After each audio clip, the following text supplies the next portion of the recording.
na ibinigay niya sa akin.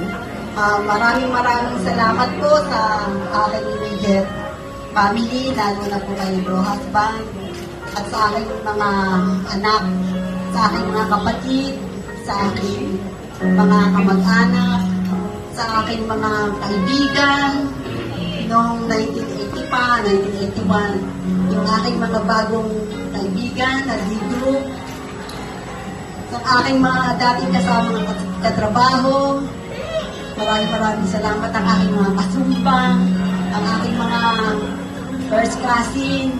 Maraming salamat po mga kaibigan ko. Una sa lahat talaga thank you Lord kasi muli binigyan niya ako ng panibagong buhay, kalakasan. Higit sa lahat, mas naging nakilala ko siya. Maraming salamat sa ginawa sa akin ng Panginoon.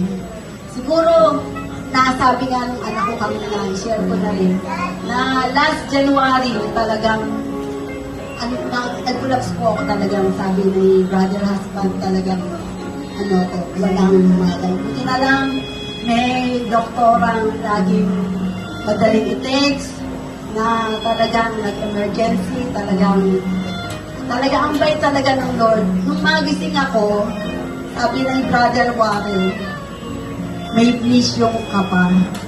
Kaya sabi ko, Lord, kung ano man yung natitira sa buhay ko, talagang no-offer ko sa Kanya. Talagang yung iba kasi yung relationship kay Lord. Ang relasyon kasi natin, nagdadasal tayo, nag-aaral tayo. Iba po talaga yung relasyon.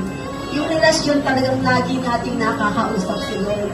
Yung presensya niya, yung banal na espiritu niya na nasa sa atin. Kaya minsan sasabihin ng iba na bakit ang Kristiyano gano'n. Kasi ang Kristiyano po kasi yung Holy Spirit niya, siya po yung nagtatransform sa atin. Kaya thank you so much Lord kasi sa aming brother husband talaga po yung aming pagsasama talaga ng roller coaster. Talagang hindi po kami talaga lagi po kami nag-aaway, daming struggle. Pero sa awa at grasya ng Panginoon, kami talaga yung ginagawa. Siguro naman po narinig yung mga sabi ng mga anak mo.